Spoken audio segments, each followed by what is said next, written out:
Thanks everyone for waiting. Welcome to today's policy exchange debate on how we can make the UK a truly dynamic, fast growth and entrepreneurial economy. In light of the Scottish referendum, the new debate around UK federalism, and continued discussion around the UK's role with Europe, the need to boost small business is more important than ever. Although much of a focus on economic recovery to date has been in relation to large corporates, SMEs continue to provide the bulk of private sector employment and growth. Today's debate, sponsored by Deloitte, aims to understand what measures need to be put in place to ensure continued success. I'm James Quinn, Executive Business Editor for Daily Telegraph. I'll be chairing today's debate. Our panellists, thank you for joining us, are Iain Wright, Labour MP for Hartlepool since 2004, former Junior Minister in the Department of Communities, currently Shadow Minister for Industry. To my far left is David Barnes, Managing Partner for Public Policy at Deloitte, member of Deloitte's UK board, and to my right is Steve Hughes, Head of Economic and Social Policy for Policy Exchange. In a moment, each of the panellists will spend sort of 5 to 10 minutes sort of going through their points of debate, and then we'll ask some questions. I'll ask some initial questions, we'll open it up to the floor. Some housekeeping, if everyone could turn their mobile phones either off or to silent, that would help the AV situation. And when asking a question, please if you could say your name and your affiliation / organisation, that would help the panellists greatly. So to begin, Iain. Thanks very much, James. Apologies for being late, ladies and gentlemen. I've been listening to Ed Bowles' speech, and for some reason I found myself on the front row next to the photographers, and I thought, do you know what, in terms of my long-term political career, might not be great if I sort of like walked out when Ed was at the, sort of the climax of his speech. But this is really important in terms of, because I think one of the things we have to think about is, how do we pay our way in the world in the future? What is it that we need to be doing? And what's the sort of economic business model that we need to be thinking about to enable us to achieve rising living standards for all across the entire United Kingdom? My central theme is this. In order to produce major, flexible, entrepreneurial nation, we actually need to see a more active state. Now that might seem slightly counterintuitive, but actually I think one of the hallmarks of a modern, successful economy is by having business and government working collaboratively together with a real active, intelligent industrial policy. And I think entrepreneurialism is actually a key part of that. The second thing that I would say as well, given that we're in a Labour Party conference, and I'm a proud member of the Labour Party, is actually entrepreneurialism should be completely and utterly owned by the Labour Party. I like to think about entrepreneurs often as punks. Free Trade Hall, where the Sex Pistols played, is just down there. And they revolutionised, they disrupted the old order. And I think if we're anything in terms of the Labour Party, it should be about a lack of satisfaction with the status quo and a determination to make sure that tomorrow is better. And so actually, in terms of entrepreneurialism, in terms of making things better, making things more prosperous, creating new things, disrupting old orders, I think this is actually a progressive agenda. I just want to mention 2 or 3 key things within that theme. I mentioned how it needs to be an active, intelligent and coordinated industrial policy. All of government needs to think about this. And in particular, I would mention the education system. For the last year of a Labour government, I was an education minister. And it really struck me that education can be a real powerful lever to promote entrepreneurialism. One of the things that I was keen to do, with the leadership of Ed Bowles as my Secretary of State actually, was how do we promote enterprise policy in schools? But actually that doesn't necessarily have to mean that you will be forming businesses of your own, but actually the hallmarks of success of a modern 21st century economy will be an enterprising workforce. And this is my big criticism of what the present government has done. I think for far too long education policy, it's certainly those that perpetuated by the Tories, seems to be, let's just keep it as it was, say, in the 1950s, where we're preparing a small elite to run the empire and the rest will be staffing the factories. That is completely unacceptable and ridiculous in the modern 21st century economy. So I think what you need is actually not learning by rote, not having buying. I think standards are incredibly important.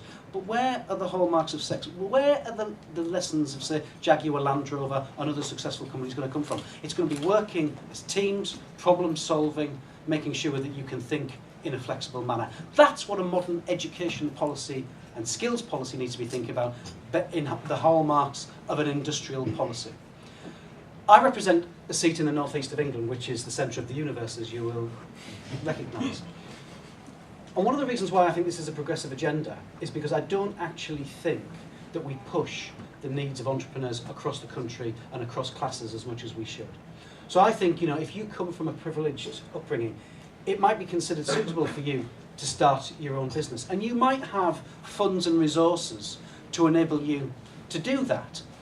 If you're a kid with a good idea from Hartlepool, how on earth are actually you're going to be able to get the skills, the contacts and the resources to be able to help you fund your business? And I really do think we need to be addressing this, and I think there are certain ways that we can do this. The first is about support. As I said, the central question is, well, if you are a kid from Hartlepool, how are you going to get on? What's going to be the level of advice? And I think we need to put in place institutions to help that happen. The US, the most free enterprise nation on earth, does a very good industrial policy. It's very successful and they don't talk about it. But actually what they've had in place since the 1950s is the Small Business Administration. That single point of contact about support, advice, often funding, and actually even information on things like procurement contracts for government. We should be doing the same thing. We should be establishing a British Small Business Administration to give entrepreneurs of now and in the future the tools to be able to grow and prosper. But equally, going back to that kid in Hartlepool, where on earth would they get the funds? I'm not entirely convinced. No, I'm not. I am absolutely convinced that the banking system does not work for entrepreneurialism in many ways. To a large extent, it's too risk averse. Now, we don't want to go to a situation where you knock on the door, you can sign your name, and it's how much money do you want. But actually, the battle of the 21st century economy will be about ideas and developing those ideas into innovative new business models. And so we really do need a financial system that reflects that. I don't think we do. So I think we need to have more competition in the business space. That's why I think that the establishment of a proper British investment bank is absolutely key. But also I think we need more diversity in the financial space as well. And so peer-to-peer lending is interesting.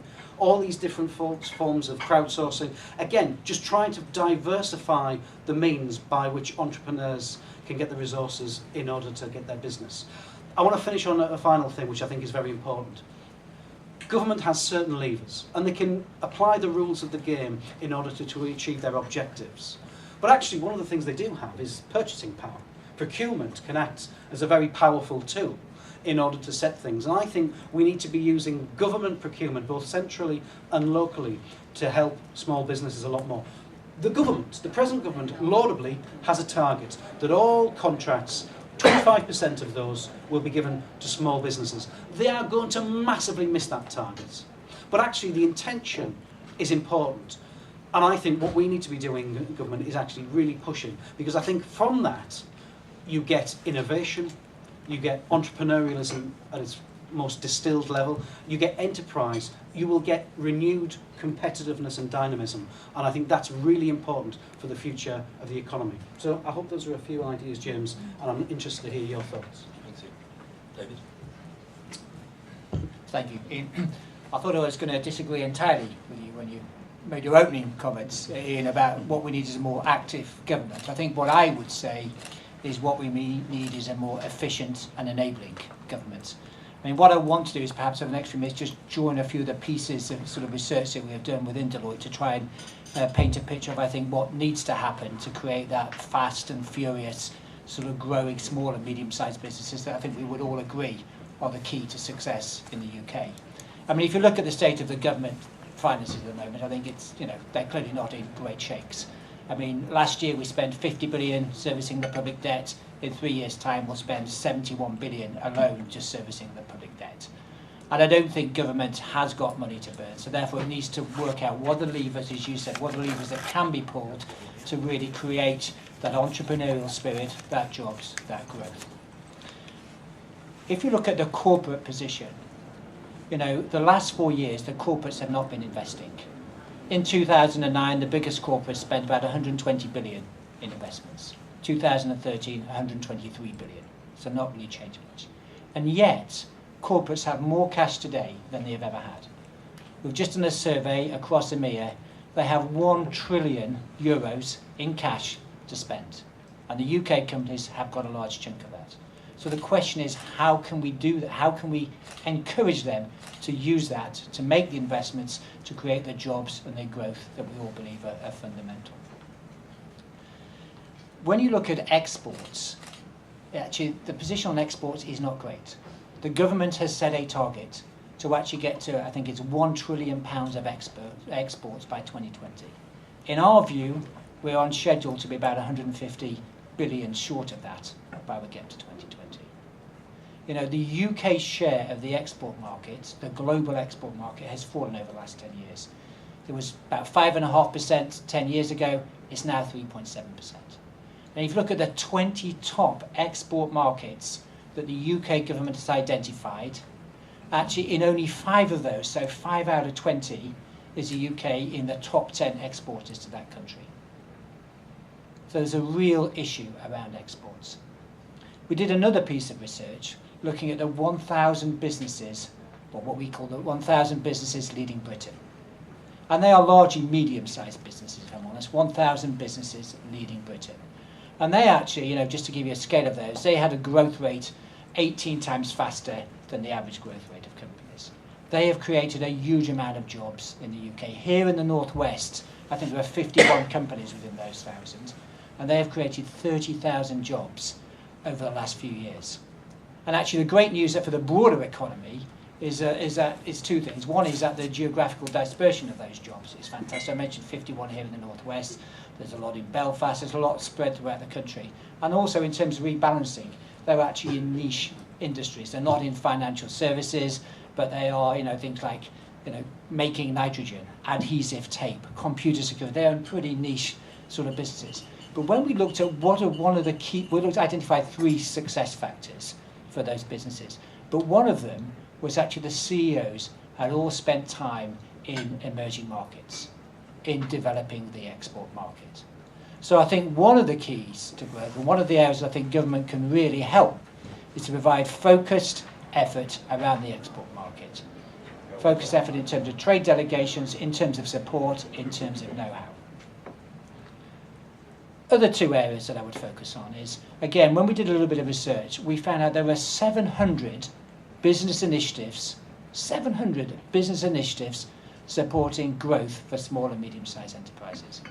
Now, I have no idea what they are, but 700 sounds to me too many. Now, we did a little bit of, only as a point survey, but 25% of the entrepreneurs did not know there were any initiatives around financing and tax. In our view, what government needs to do is reduce those and simplify them. Perhaps focus, we've talked about 4 areas. One of finance, one around tax, employment and exports. Again, exports, it strikes us, is the key as we try to demonstrate growth. The final point I would just make in terms of where I think we can help create that enabling environment is actually working with big businesses to actually encourage them to help small and medium-sized businesses. If you look at Germany, one of the great things that the big German companies do is when they go into overseas markets, they also identify opportunities for their supply chain. Iain, you mentioned Jaguar Land Rover, fantastic success story. But when I was in Birmingham probably a few months ago now, talking about what are the concerns that actually was a broad range of businesses have about the economy, one of the, well, he mentioned 2 things. One, he mentioned the dollar-sterling exchange rate, which, you know, not sure what we can do about that. But secondly, the sustainability of the supply chain. If you look at who JLR compete against, they compete against 3 big manufacturers in Germany, BMW, Porsche, Daimler, etc. They actually have a supply chain that's supplying all 3 of those. And therefore, the more that big business can do to encourage the strength of their supply chain by opening up new markets in export markets, I think the better for all of it. So that's what I was going to say in summary. I think Iain, we're probably not far apart in terms of the substance, but I think the focus is on enabling government. What can government do to really enable the growth of those medium-sized enterprises that are the key to prosperity? Steve? Good afternoon, everybody. I think I'm on absolutely the same page as the previous two panellists in that I think there is a role for the state and government to act as an enabler for businesses. And the question that we've been posed is how can we make Britain a dynamic, fast-growth entrepreneurial economy? But I'd probably argue is that we already are. And I think that doesn't get recognised often enough. If you look at the growth forecast for 2014 of any of the advanced economies, the UK is going to be near the top. If you look at FDI flows, foreign direct investment flows, the UK is the top destination for foreign direct investment in Europe. That's because businesses want to utilise our workforce, our skills, our infrastructure and our way of doing business. And in my eyes, the question more is how do we maintain Britain as a dynamic entrepreneurial economy? And that has asked greater public policy questions over the last 20 years than it has done before, and that's because of this pace of globalisation. And if you take a look at something like the labour market as one example, you see something that is a hot topic in the economics literature at the moment, which is the hollowing out of the labour market or the polarisation of it. So you have a proliferation of the low-skilled, low-paid jobs and a proliferation of the high-skilled jobs at the top end, but jobs in the middle are disappearing. And they're disappearing because they are becoming automated, they're being taken over by machines and robots and people, and we need to understand how we have those people who previously held those jobs moving into unemployment, how we get them back into the labour market. Now, I'm a relative optimist about this kind of stuff, which is that I think the kids going into secondary school this week will be doing jobs in the future that probably don't exist yet. And the fact that middle jobs are going means that other jobs will take their place. And it's these frictions of globalisation that we need to be aware of and that public policy can solve as well. So what can government do? Well, it needs to do something in the sense that it needs to keep doing what it already is doing in certain senses. And to keep doing what it is doing, I mean that we often forget when we talk about things in the media that we have the strength of our institutions in the UK which enables businesses to do good work. So we have things like HMRC, which often gets pilloried in the press, but ultimately is one of the most efficient tax collection organisations in the world and often looked to across the globe for how to do it. I know it's got its problems, but you've got to remember these things are revered around the world as well. And the same goes for the welfare system. The welfare system is one of the things in the UK where people look to us to see how we should design a welfare system and what we should do going forward. So keep doing what we're doing and don't put barriers in place with those kind of things. The things we aren't doing so well, I mean there's a list of topics that are perennial problems of the business organisations. You can go into skills, regulation, planning, etc., etc. But I'm going to focus on three things. The first of which is technology. So technology is changing the way we do things. It's changing the way that we do business. It's changing the way we're learning. It's changing the way we consume. And yet I'm not entirely convinced Britain is on the right path to deal with this change in technology. We've got 10 million people in the UK that aren't digitally skilled and don't have basic digital skills, and that means they can't send an email. That's a problem. There are moves in this area that are good. So, for example, the introduction of coding and computing into the national curriculum, I think that is a really positive move. And that's not to say that every future school kid is going to be a coder, they're going to work in computer-generated graphics or anything like that, but it is developing those kind of analytical, tech-based skills that are important in the future. But what isn't the government doing so well? Well, take a look at the visa situation for those non-EU students that are coming over here and doing STEM subjects. This is a real problem. They've been scrapped, and that means that we're seeing non-EU students coming to the UK, or not coming to the UK I should say, and going to other countries as well. These are mobile people going to do research in other universities in countries other than the UK and using that research to be entrepreneurs. And we need to reintroduce that visa to make it better for the UK. The other two things I touch on are access to finance and export support, which the two guys previously have talked about. So I won't talk about them too long, but the thing I'd probably say about this is that when we're making changes to public policy around government support or state support for these things, which I actually believe are necessary, I believe in a small business bank, I believe in a strong export support agency backed by the state, but the problem is comparing these things to the Small Business Administration in America, which is a good model, or to the German model as well, is that their organisations have been in place for decades. And it needs to take a huge amount of time for these organisations to become a proper integrated part of the funding landscape within the UK. And if they don't have the time to do that, then they won't be any use to us. And the same goes for export support. It's all very well talking about accessing these new markets, but it takes time to do. If you look at where our markets are outside of the EU, we have links to the Commonwealth, for example, which are obvious reasons for that, but that's been built up over the course of centuries, not overnight. So they're all smaller things in public policy, but what they amount to is quite a big deal in terms of economic competitiveness for our businesses. But there are obviously bigger questions as well. I'm going to talk about three of them very, very briefly. The first is big infrastructure projects. We need to be better at simply deciding whether we're going to do them or not. So wherever you stand on the airport capacity debate in the southeast, whether you believe in the Heathrow third runway or not, the fact that we were almost there with a decision on it 8 or 9 years ago, and if the Davies Commission recommends a third runway at Heathrow in 2 years' time, we've lost that 9 years. At which point other countries are developing their infrastructure and becoming more competitive. So while we're dithering, other people are doing it. The other obvious question, which could come more prominent within the next couple of years, depending on what happens in May 2015, is the single market. We need access to these markets in mainland Europe, and whether you agree with being in or out of the EU or what you think about that, we need access to those markets because they're incredibly important to us. And the final thing I'd say is about the labour market. We need to preserve the flexibility of the labour market. One of the success stories of the last 5 years has been the fact that we've had more people in work than we otherwise would have done if we didn't have such a flexible labour market. That does create problems, and there are problems around 0 hours contracts, not doing enough work, etc., etc., etc. We need to make sure it's flexible so those people are in work rather than not. And I'll probably leave it there, but the final thing I'd say is that it's enormously important also for politicians to go abroad and to bang the drum about British business. And the fact that the Prime Minister goes overseas and goes on these trade missions, which haven't really been seen before necessarily as much as they've done, I think is enormously important for British business as well. Thanks, Steve. Iain, you touched on the Small Business Administration in the US and talked about a real British investment bank in the UK. What would you sort of see as the main facets of a British investment bank, and how would it work to really help small business? I think it's another player, and it would have the objective set by Parliament to help raise lending to small and medium-sized businesses. One of the and I think I just want to touch upon what Steve said, because I actually agree with a lot of what he said.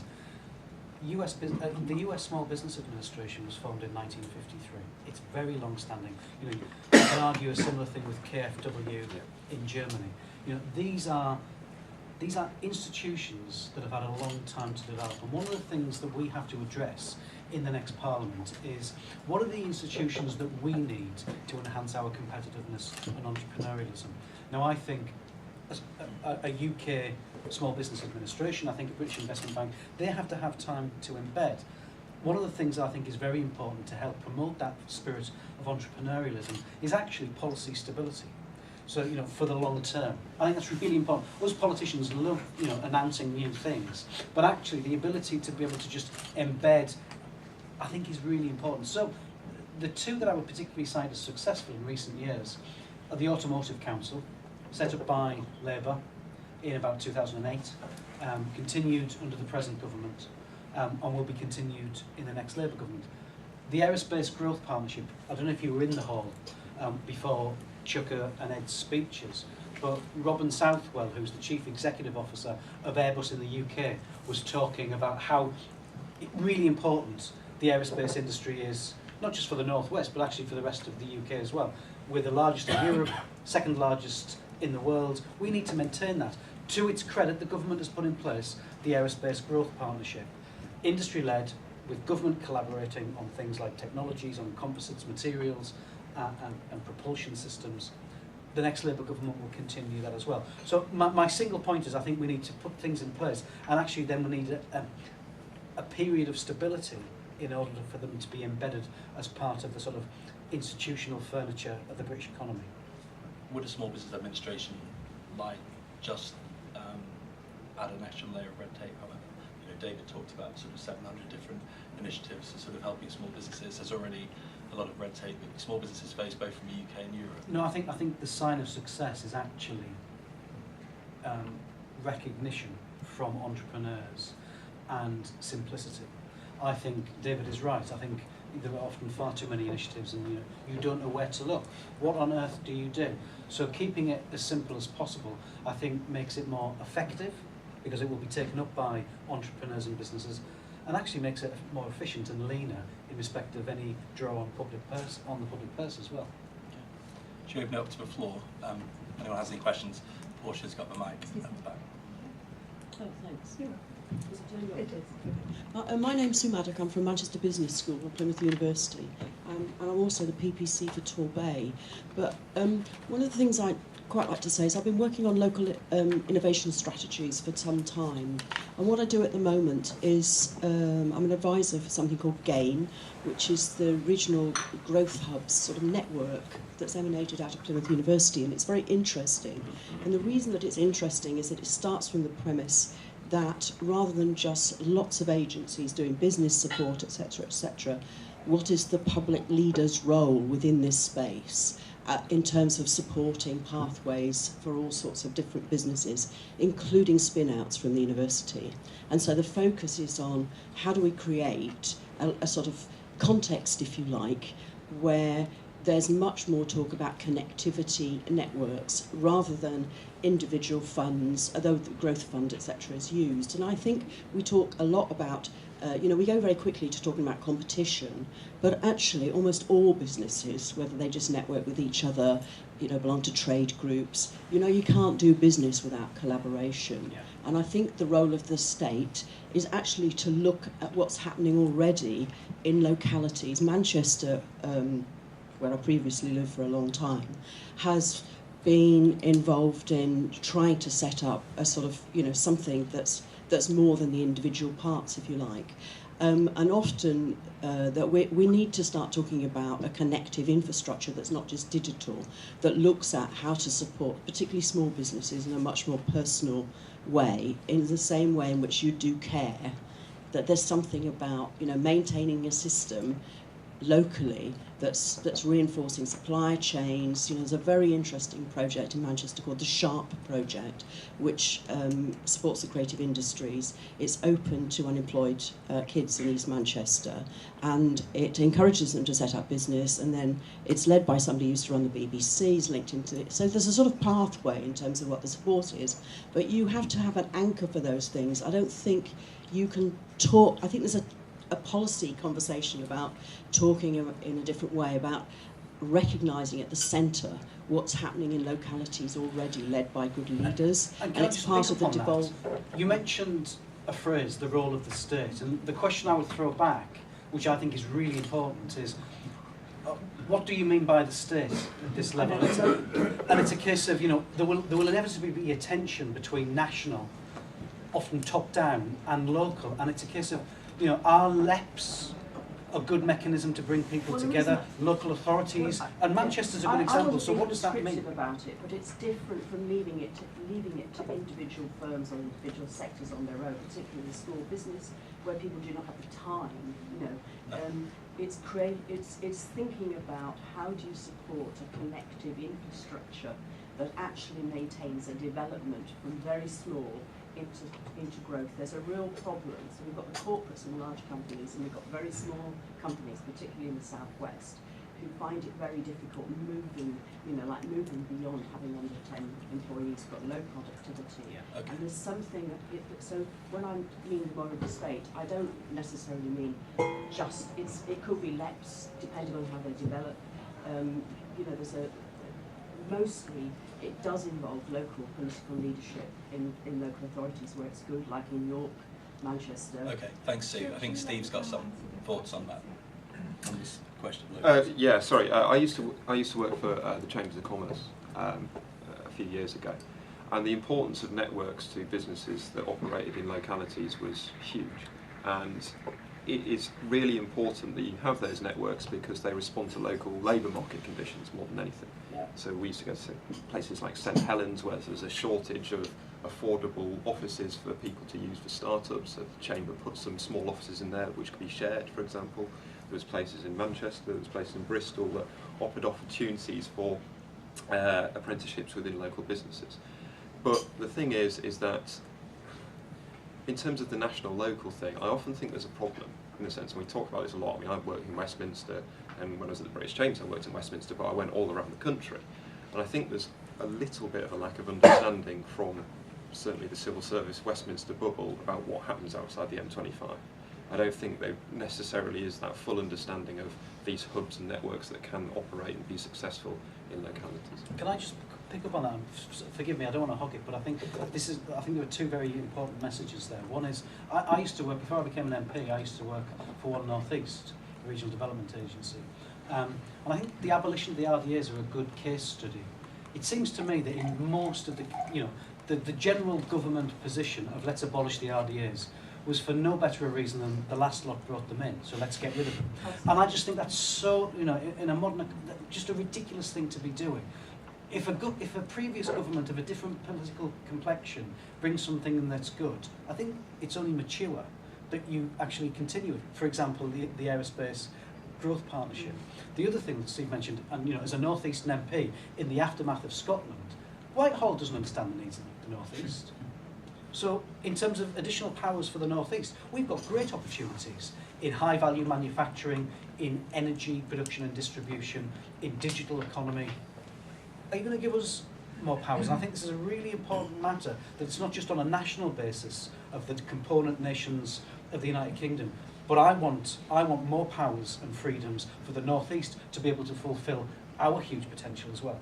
Can I just say one thing? It's just very short. Sorry, Sue. Could we take some Sorry, questions can we- from other yeah. people, please? Anybody else? David, Well, what's your thoughts on this? I will be very brief. I mean, I think we have a lot of agreement, really. I think we talk about stability and making sure we don't flip-flop between one initiative to another.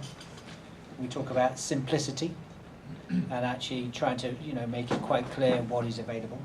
I think we're all agreed it's much more effective when it's local rather than tried to deliver centrally. And certainly when we've looked at it, we've talked about trying to create those ecosystems that actually businesses support, big businesses supporting small businesses. I've just come from a sort of session we did with Alan Milburn on social mobility. And actually big firms recognise that actually it is in their interest to really improve social mobility. At Deloitte, we are doing loads of things, not because it's worthy, but because actually it's fundamental to our business success. But the point that's quite rightly made is we need to be a bit more connected and joined up. So it's no point Deloitte doing something with certain schools and PwC doing something with different schools and IBM, etc. So there does need to be a degree of local orientation, if you will, local collaboration. I think what we're just discussing really is actually how best do we go about it, and actually allowing businesses who actually frankly do know, but actually do that in a coordinated fashion to sort of reach the end goal. Okay, any other questions? Can I just stress, can we have questions, please, rather than statements, because we don't have sort of a long time. Hakim Yadi from the Northern Health Science Alliance. A quick statement and then a question. Most of the entrepreneurial activity that drove the historic growth in the UK happened outside of London. It now seems to be happening mostly in London, around Tech City and areas like that. We're actually going to be bringing Silicon Valley entrepreneurs into the north in November to run something called Silicon Valley Comes to UK, which has historically been run only in Cambridge. So we're trying to drive that growth. And I guess the question is here is, are we doing enough to drive an entrepreneurial culture outside of the areas like London? And what more can government or should they be doing to promote that across the UK and not just in the high growth areas? David, your turn. Well, I was just resorting to my figures here, just to see whether, I'd say we did the survey of 1,000 businesses leading Britain. And you're right, so of those 1,000, 275 are in London. But actually, equally, what would I pick? West Midlands, 90. East of England, 90. Northwest, actually 118. So actually, I think, certainly at the medium-sized level, I think we would argue there is a bit of a concentration on it, but actually it's pretty broad. And actually, as I think I mentioned when I gave my opening comments, 30,000 jobs created by 51 companies in the Northwest. I think there are a lot of positive signs. But I totally understand the point about the magnetism of London and taking steps to actually make sure it's balanced. Again, going back to my teaching analogy, when I was talking about social mobility, Teach First has been a great success and actually the quality of education in London is fantastic. But now we really need to shift that, because it's the rural areas and the coastal towns that are really suffering. So I take your point, but certainly this research would suggest it's not quite as bleak as you may have suggested. Iain? Speaking as a North Eastern MP who wants to see the North East thrive, I am concerned that the level of entrepreneurial activity is not what it should be. And you know, I come from a region that invented the Industrial Revolution. I know the West Midlands might think about they did, but we did. You know, I'm enormously proud of, you know, that dynamic entrepreneurial activity that, you know, our Victorian forefathers did. And you know, thinking about problems, solving them, thinking of new solutions, using technology and innovation that was the best in the world. I think we're going to have to go back to that. We haven't talked about culture yet, and I think, you know, in terms of, we often think that government can pull a lever, but actually a lot of this is cultural as well. And I do think we need to be thinking about, you know, you can start up a business regardless of who you are. I think that's really important, regardless of where you live or who your parents are. The other thing that I think is really interesting is, so there are small pockets of fires going on, and it's, you know, how do we encourage that, and rather than sort of imposing something from the national picture. Again, I'd be interested in people's thoughts about that. You know, so you want to encourage initiatives, but you don't want to just say, you know, that initiative worked there, we're going to impose it there as well. So, you know, there's lots going on, but I'm worried that there's not enough entrepreneurial activity, and we need to devolve entrepreneurialism as much as possible. There's a question in the middle of the room, I think. Please. Thank you. Michael Machaker, the Chief Executive of Young Enterprise. Just like a couple of quick points that I think Ian's point about one government doing something good and the next government getting rid of it is really true. Enterprise education used to be on the curriculum until 2012. Then it was kicked off with a load of other vocational subjects which probably needed to go. So that was one. And now Young Enterprise have just taken over PFEG, Personal Finance Education Group. So we now have a charity where financial education is on the curriculum as of this month. So the big problem for young people is that, as you say, the culture and the attitudes aren't taught in schools. This is the way of doing that, and we do learning by doing. And although we cover 250,000 students a year with our skills-based programs, vocational, even though they're not on the curriculum, they are sadly lacking. And it usually is the disadvantaged young people who don't have that support mechanism at home that end up, by the end of the educational system, really unconfident and lacking in skills. And then they are sort of ignored and sometimes can go down a really bad path. So the question is, and maybe to Iain and the others, is my view and Young Enterprises' view is that the structure of the educational system, the management, should be wider than just the Secretary of State for Education. And I'm sharing a panel with Rushanara later on. But wouldn't it be better if education in this country was run by a board that included business? Because 70% of businesses are saying that the young people are coming out of the education system without the soft skills they need. And shouldn't you bring in justice and DWP and BIS, because they pick up the bill when things go wrong? So I think the structure, to take a long-term strategic view, should be changed. Do you agree or not? Steve, do you There was a question. want to just write it? Again, when I was working at the Chambers, this was the constant gripe of businesses. Kids coming out of school aren't fit for the workforce.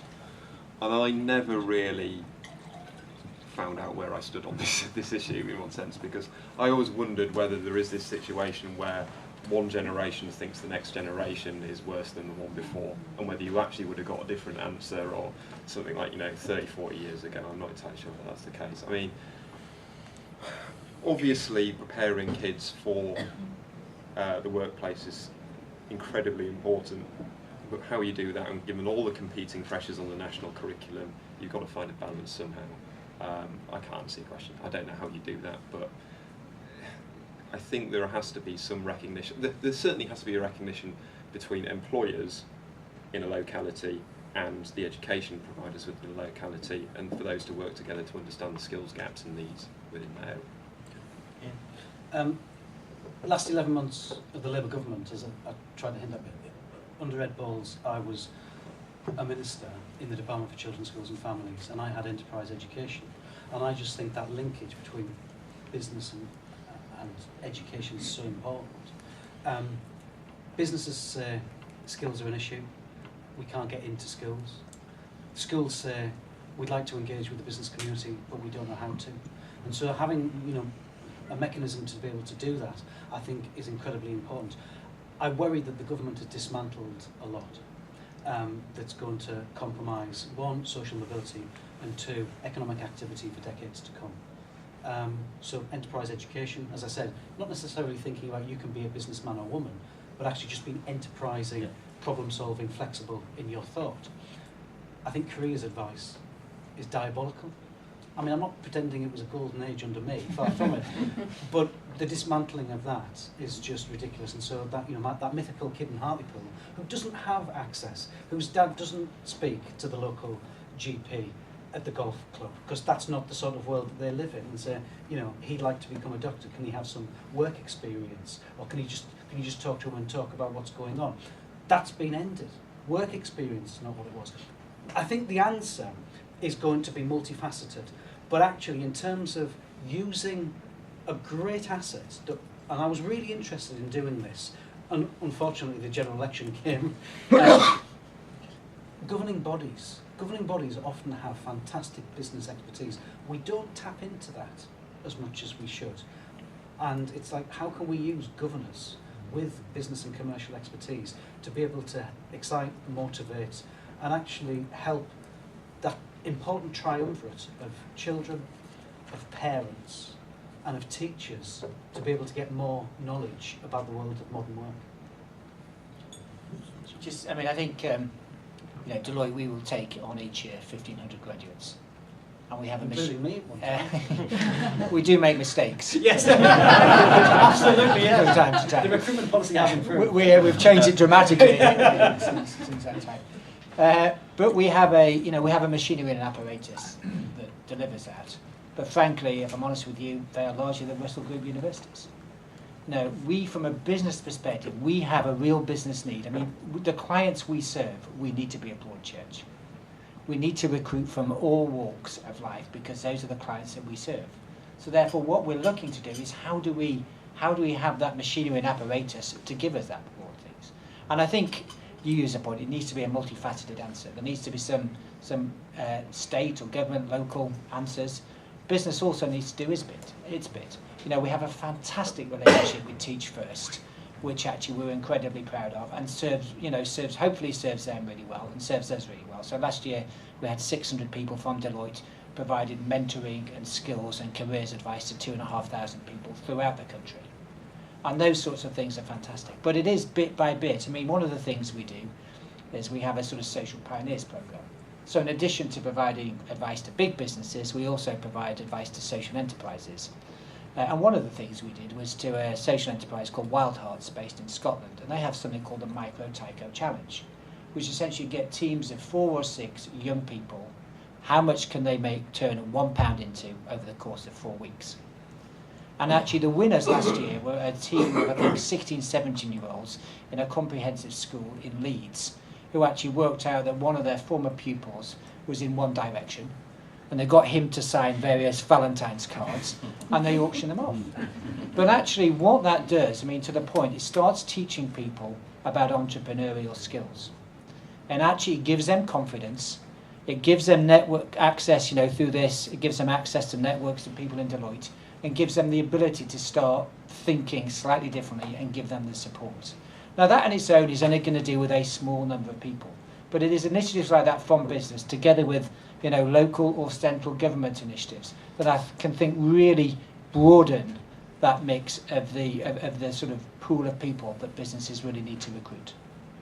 And do you think, David, that big business has a role to play there in terms of helping SMEs? Entrepreneurialism is often a word that does not exist in a lot of big businesses. Fundamental. I totally agree with it. So, do you think actually, though, Jim, big business will falter if they don't think about entrepreneurialism across all their workforce? The idea that ideas are just going to come from somehow an elite. successful companies encourage that free thinking and enterprise activity throughout the workforce, because ideas will come from anywhere. It's a question on the front here. Sorry. The lady on. Okay, and then At the end. here. Yeah, sure. Joan Davis, Councillor for Manchester City Centre. I think it's very brave of Iain Wright to come and tell us from the North East that that's where the Industrial Revolution started. But when it was going on I'm going to hold my own there, yes. when it was going on here with cotton, of course it produced great wealth and also great poverty and social and political issues as well. But what also happened was that Manchester was the centre, and it was surrounded by an area, semi-rural and small towns, Rochdale, Oldham, Stockport, which also developed very rapidly within the same industry, but quite often specialising in slightly different aspects of it. Now, what we're also hearing, the other strand that I'm hearing a lot of at the moment about economic development and entrepreneurial, is that it's going to be cities that are the drivers across the world, and Manchester obviously is very well placed, as I'm sure Newcastle is, to take advantage of that. But what I do worry about is whether we're going to get some sort of real two-tier development, where Manchester city centre, Newcastle city centre, and the other city centres are going to be developing rapidly, and we're already seeing development of lots of small seed corn space as well as the big floor plate office space in Manchester. And is that going to be at the expense of the Rochdales and the Runcorns of this world? Yeah, no, this is a very important point, because ultimately we have a situation, because cities are probably, if you're going to rank things, the most important thing to regional growth, or the most important thing to growth of regions. Rural economy is important, smaller towns very important obviously, but the cities are really the drivers. And the access to labour markets from the surrounding areas to the jobs in the centre are very important as well. And that leads into questions about infrastructure and the ability and cost of people moving into those areas.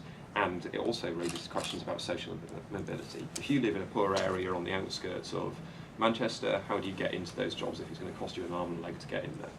Now, if you look at some examples of smaller cities across Europe, some of them have introduced zero-based public transport fares, which are interesting ideas. So Tallinn in Estonia is one of the biggest examples of this. Its population is about 400,000. They completely got rid of transport fares. And what they found was they did it on environmental grounds, but also on social mobility grounds. And what they found was that on environmental grounds it didn't really work that well, because the people travelling on the buses and the trains weren't necessarily the people who were in cars. It was actually the people who were coming from the poorer areas that started moving on these pieces of transport, and it increased their access to jobs markets and their greater chances of employment. And it's those kind of ideas that we need to make sure happen when cities grow, to ensure that those areas around it, you don't just get a ring or a donut of social problems. You know? In the Industrial Revolution, the jobs were in Rochdale.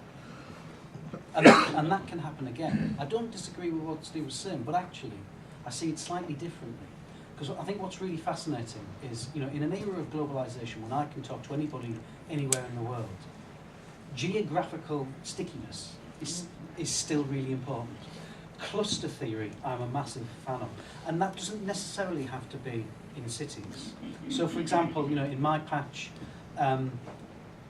Sunderland, which I suppose, you know, is ostensibly a city, but I'm thinking about Nissan as the anchor of economic activity, and supply chain is evolving around that, closer proximity to the prime, greater innovation, skills transfer, technological transfer, that sort of Silicon Valley type cluster in manufacturing and elsewhere is still very, very important. I think the key thing is it doesn't necessarily have to be in cities, but I think areas need to think about what's their economic rationale, what's their raison d'etre when it comes to economy. So, you know, people will live in Hartlepool and will commute to, say, Newcastle if we had a better train service, better rolling stock, that's another matter. We might go to Middlesbrough.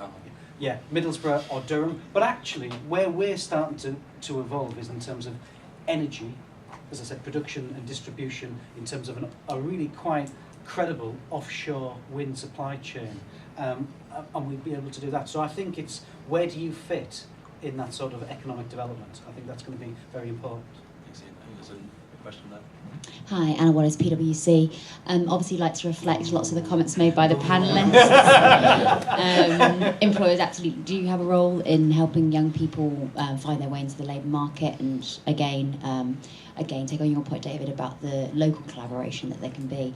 The question, though, is about the SME small business support. So I think that you're right, the Small Business Administration in the US is obviously very effective in doing what it does. But here in the UK, not so long ago, we had Business Link, and that was scrapped because it was deemed to be too big, too wieldy, and actually not delivering for small businesses.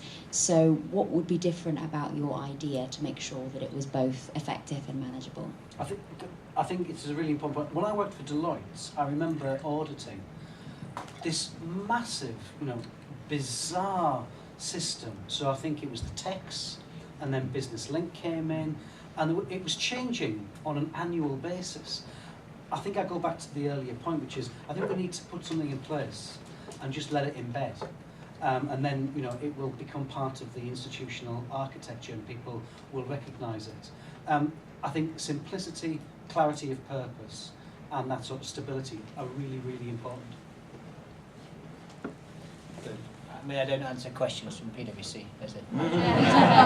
But if I was to do that, I mean, I think... Fight. I sort of agree. I think, to Ian's point, I mean, sometimes we spend our time refining and messing about and changing things, but frankly, it's not fundamentally broken. And it's a bit like in business. Sometimes you don't know exactly where we're going, but they sort of shoot the arrows in the general direction, and then we'll guide them to the target as they get closer. And I kind of think it's a little bit like this with some of the institutions there. Rather than sort of fundamentally change them and pick them up or whatever, let's work with what we've got and let's tweak and refine them to actually get what we're trying to do. So I think that would be my suggestion. Okay. And one final question, the chap in the green shirt at the back. Hello, panel. My name's David Tarbuck. I'm a Labour member. I'm actually stewarding at the conference and I have to go back to work in a minute. But I'm also a small business owner, and I've recently started up a business. I'm from Wigan, but I actually work in London because that's where the money is. One of the best things about starting a new business, and also one of the most worrying things about starting a new business, is the uncertainty around it. So what I'm interested in with government as an enabler of services is, can government use its existing infrastructure in the centre of cities to offer spaces for business to go and work from, with high-speed broadband, to enable us to essentially not have to pay for office costs at the start of our business when we don't have the free revenue to do that? Okay, thanks. Can I just, come on, plug your business. What are you involved in? What is it? Name it. Well, one for you, Ian. I'm actually a speechwriter. Was it that bad? You need a bit of help. I also offer writing services. Don't ignore him, ladies and gentlemen. Communications. So if Deloitte or PwC need any corporate communications help or speeches writing, then please come to me. And what's the name of the business? It's called Sellside Limited, which is the street which I grew up on. Yeah, I think this is a really good idea, and actually I'd extend it away from cities in Britain. Because I think, for example, you might be having contacts in Congress or in the Senate. Why don't we use our embassies in order to have good, small incubator space that you can go over? You're not going to set up a Washington operation straight away, but to help you dip your toe in the water, I think what we've seen over the past few years is the Foreign and Commonwealth Office and the Diplomatic Service changing in its tone away from sort of that traditional 19th century diplomacy towards quite aggressive trade promotion, and that's exactly how it should be. But why don't we use that existing space to enable people to go, do you know what, I'm going to have a couple of days in Washington and I might be having business, can I come up and set up? I think we need to be doing that as well. Thinking the future's going to be about exporting and thinking about market opportunities around the world. I think we should be using our existing infrastructure to help you do that. Steve? Yeah, so actually this links to the previous question, which is that I think, and it goes back to the stability point, if you want support for your business, you need to, and you want support from the state, and the state has a role to play in that, you need to have recognisable links to where you can find that support. And that's why the lack of business link is a problem, because it's a recognisable brand. And it's just like anything where you have an involvement between citizens and the state, say Job Centre Plus or something like that. It's a recognisable brand, and that's what you need to have that link between the two things. I mean, the London point you made is one of the biggest problems we've got, I think. The biggest problem a lot of cities got. People go and study in these cities and then they just flee to London if they're a young person. And they go and live in London in a shoebox, paying massively high rent just to go and work there because they think that's where the money is. And it is where the money is in some senses, but it can be, you can develop businesses in these other cities as well because they're enormously well linked to the rest of the world and got great infrastructure for business support as well. I just wonder as well, linking it all together, whether we should have local authorities thinking about planning conditions with regards to this. So we talk about, say there's a planning development in the centre of Manchester, the planning authority will be thinking about social housing. But actually, if Google are redeveloping part of King's Cross, should the part of the planning condition be, actually, you've got to provide small incubator space to allow people from different regions to come and use it as and when? I just think, you know, we need to be more flexible in our thinking with regards to that. I think it just shows that Ian's training wasn't lost after all. Actually, that was a very sensible and smart idea. I thought, One North East taught me everything I knew. But I think it is creating that ecosystem and actually getting businesses, big businesses to support small businesses, or getting the sort of central or local government to support it based in, you know, in the local community, rather than, as you said, that the sort of magnetism that draws everybody together. I think that's what we're after, is a much broader based economy in terms of regional and in terms of industry. And in terms of wrapping it up, just one sentence from each of you as to the one thing that would help SMEs the most sort of in the next 5 years. David? I kind of, and find I'm repeating myself here, but I think it is using government as an enabler. Using government as an enabler to connect small businesses with big businesses, to connect small and medium businesses with export businesses, and then actually trying to simplify things and getting just then keeping out the way. And that was quite a long sentence. That was quite a long sentence, lots of commas. Yeah. An active state, government working in collaboration with industry, thinking about capturing market opportunities for the long term. Steve? I guess the biggest thing would be not changing the things that are working at the moment. We've talked about many examples here about the things where we've ripped it up and started all over again to provide essentially the same thing, and we should stop doing that. Ian, David, Steve, thank you. Thank you all for attending. Hope it's been useful. Thank you.